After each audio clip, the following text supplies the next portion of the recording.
යාළුවනේ කොහොමද ඔයාලට? ඔයාලා පරිස්සමින් හොඳින් ඉන්නව නේද? මට අද හිතුණා මෙන්න මේ පුංචි යාළුවා ගැන ඔයාලට පුංචි වීඩියෝ එකක් අරන් ආවොත් හොඳයි කියලා. අපේ වටපිටාවේ නම් සද්ද ටිකක් වැඩි. ඔයාලට මේක අහන්න එක බාධාවක් වෙනවා නම් මුලින්ම සමාව ඉල්ලා සිටිනවා. මෙන්න මේ පුංචි යාළුවා රැළෙන් තනි වෙච්ච කෙනෙක්. ඔයාලා හොඳට බලන්නකෝ. එයාගේ දකුණු අතේ පුංචි ආබාධයක් තියෙනවා. ඉතින් එයාට ගහක ගෙඩියක් කඩා ගන්න හරිම අමාරුයි. ඒ වගේම ගස් වලින් පැන පැන යනකොටත් එයා අනිත් සත්තු වගේ නෙමෙයි. ඉතින් හරිම හිමින්ට තමයි යන්නේ.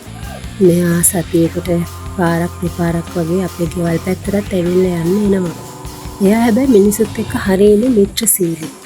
ඇවිල්ලා මොනවා හරි කන්න දෙයිද කියලා බලාගෙන ඉඳලා පොඩි සද්දෙකුත් දාලා කන්න මොන හරි දුන්නම කාලා එයා අපහු යනවා. රිලව් වඳුරු කියන්නේ අපිට ඉතින් හරියට ආර්ථික හානි කරන සත්තු තමයි.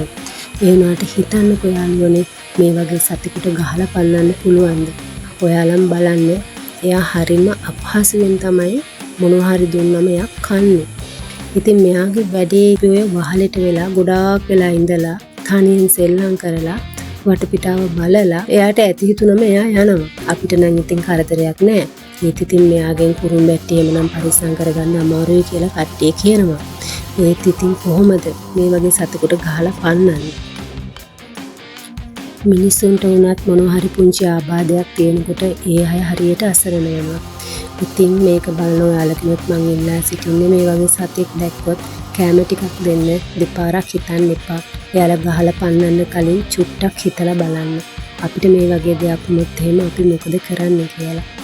මේක මම කියන්නේ නිකම්ම නෙමෙයි. මොකද මේ සතාට කන්න දෙනවා කියලා අපිටත් ප්‍රශ්න තියෙනවා.